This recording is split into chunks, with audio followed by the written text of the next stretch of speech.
السلام علیکم dear students, میں ہوں کاشف تنویر اور ڈیڈ میڈیا یوٹیوب چینل پر ہم آپ کو خوش آمدید کہتے ہیں۔ آج کا جو میرا ٹاپک ہے وہ ہے 3 جون 1947 پلان۔ لاسٹ لیکچر میں ہم لوگوں نے دیکھا تھا کہ کس طریقے سے کیبنٹ مشن پلان 1946 برصغیر کے اندر آتا ہے، کس طریقے سے سیٹس کو ڈیوائیڈ کیا جاتا ہے اور آخر کار وہ بھی ناکام ہو کر واپس برٹش لوٹ جاتا ہے۔ اب آپ یہ بھی کہہ سکتے ہیں کہ یہ ایک فائنل پلان تھا برصغیر کے اندر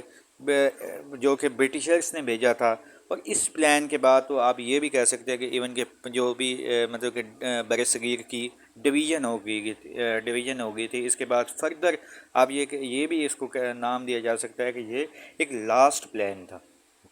برٹشرز کی طرف سے، جو کہ برصغیر کے اندر امپوز کرنے کی یہ کوشش کی گئی تھی۔ اب اس پلان کی ڈسکس کرتے ہیں۔ اس پلان کے اندر British government proposed a plan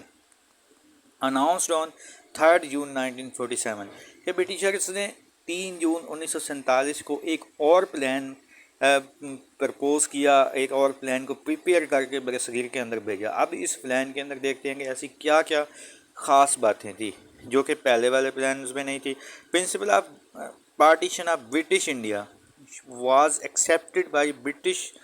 government کہ اس پلان کے اندر جو برٹش انڈیا تھے انہوں نے اس بات کو ایکسیپٹ کر لیا تھا کہ برصغیر کو 2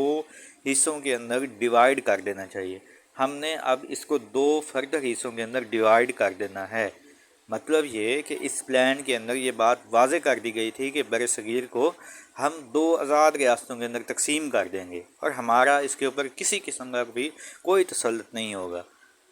سکسیزر government would be given dominion status, مطلب کہ جو بھی کامیاب حکومت ہوگی ان کو ڈومینین اسٹیٹس دی جائے گی، ان کو انڈیپینڈنس ہوگی، وہ بالکل برطانوی تسلط سے آزاد ہو کر اپنا جو بھی نظام چاہتا ہے وہ نظام چلائے گا، اس کو کسی قسم کی روک ٹوک نہیں ہوگی۔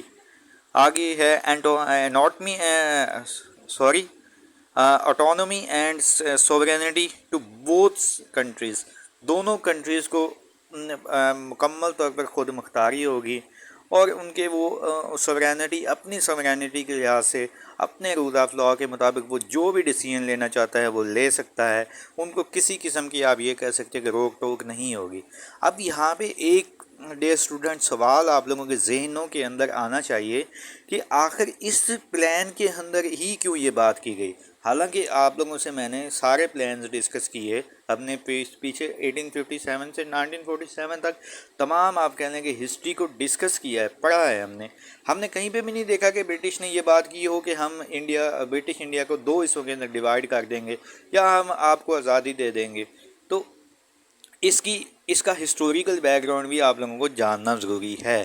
لاہور ریزولوشن اس کے ہسٹوریکل بیک گراؤنڈ میں آ جاتا ہے کہ لاہور ریزولوشن کے بعد ایز یو نو کہ کس طریقے سے جناح نے صرف اور صرف ایک ہی ڈائریکشن کو لے کر چلے تھے، انہوں نے کہا تھا کہ ہمیں صرف اور صرف آزادی چاہیے، اس کے علاوہ ہمیں کوئی اور چیز نہیں چاہیے۔ ورلڈ وار 2 بھی ایک قسم کی اینڈ ہو چکی تھی، اور ایک اہم بات یہ کہ ورلڈ وار 2 جب اینڈ ہو جاتی ہے تو اس وقت جو ہوتی ہے امریکہ ایک سپر پاور کے طور پر دنیا کے سامنے ایک ظاہر ہو کر رہ جاتا ہے، اور امریکہ کی طرف سے بھی برٹش کے اوپر ایک پریشر ہوتا ہے کہ آپ برصغیر کو آزاد کر دیں، آپ ان کو ان کے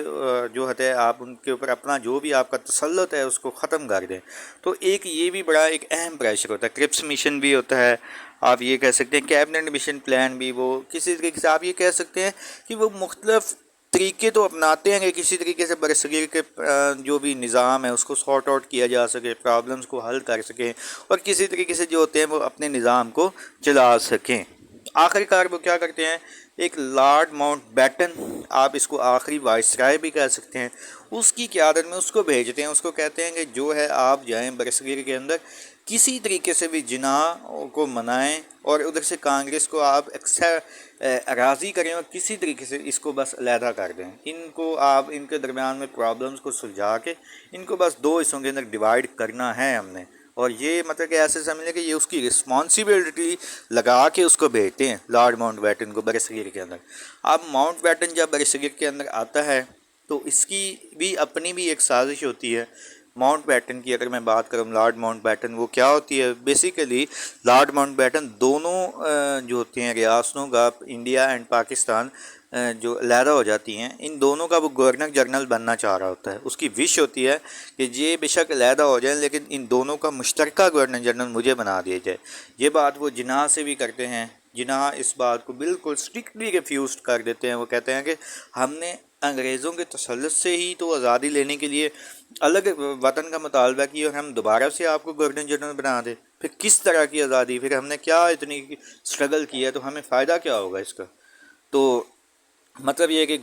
لارڈ ماؤنٹ بیٹن کو وہ اسٹرکٹلی منع کر دیتے ہیں کہ ہم ایسا نہیں کر سکتے. آزاد ریاست ہوگی جس کے اندر ہم اپنی مرضی سے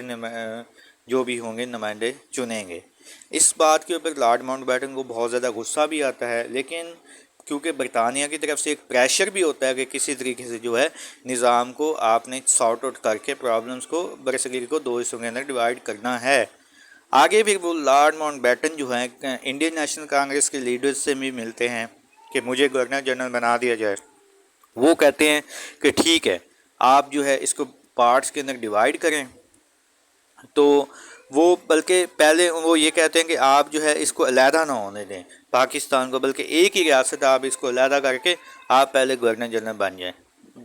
تو وہ مطلب کہ لارڈ ماؤنٹ بیٹن جو کانگریسی لیڈرز ہوتے ہیں ان کو اس بات پہ آمادہ کر دیتے ہیں. وہ کہتے ہیں کہ نہیں، ہم ان کو علیحدہ کر دیتے ہیں لیکن ہم اس طریقے سے تقسیم کریں گے، دوسرے لفظوں کے اندر کہ ایک ایسا کٹا پھٹا پاکستان بنائیں گے کہ جناح خود چلا ہی نہیں سکے گا نظام کو، اور وہ خود ہم سے ریکویسٹ کریں گے کہ دوبارہ سے جو ہوتا ہے ہمیں اپنے اندر مرج کرویں. تو آپ پھر اس وجہ سے میں نے یہاں پر ایک بات لکھی ہے کہ Jinnah Lord Mountbatten meeting with Jinnah and planning with Congress, کہ وہ میٹنگ کرتے ہیں جناح سے اور پلاننگ کرتے ہیں کانگریسی لیڈر سے کس طریقے سے بھی ہم نے پاکستان جو ہوتا ہے ایک ڈویژن کرنی ہے، ایسی ڈویژن کرنی ہے جو کہ مسلمانوں کے لیے کہیں بھی سوٹیبل نہ ہو. تو اسی وجہ سے مثال کے طور پر جو ہوتے ہیں جناح صرف ایک ہی چیز کی جو ہوتے ڈیمانڈ کر رہے ہوتے ہیں، we need secular state and was need partition and we need partition. ہمیں ایک سیکولر اسٹیٹ چاہیے اور ہمیں صرف اور صرف پارٹیشن چاہیے. تو کانگریس جو ہوتی ہے وہ یہی کہتے ہیں کہ نو پارٹیشن ہو، برصغیر کو آزاد کر دیا جائے، انگریزوں سے تسلط سے نکل جائے، لیکن ان کی پارٹیشن نہ ہو. نیکسٹ لیکچر کے اندر ہم یہ دیکھیں گے کہ جو ہے کس طریقے سے پارٹیشن کے اندر جو تھا مسلمانوں کے ساتھ کس طریقے سے زیادتی کی گئی، اور کس طریقے سے ایک بہت بڑی ریاست جس کے اوپر آج بھی ایشو سالو نہیں ہو پا رہا، کشمیر، اس کو کس طریقے سے جو ہوتا ہے وہ ہندوؤں کو دے دیا گیا. آج کا لیکچر ہم یہیں پہ اینڈ کرتے ہیں. To write your question in comment box, hit the like and subscribe button if you haven't yet. Stay tuned and Allah Hafiz.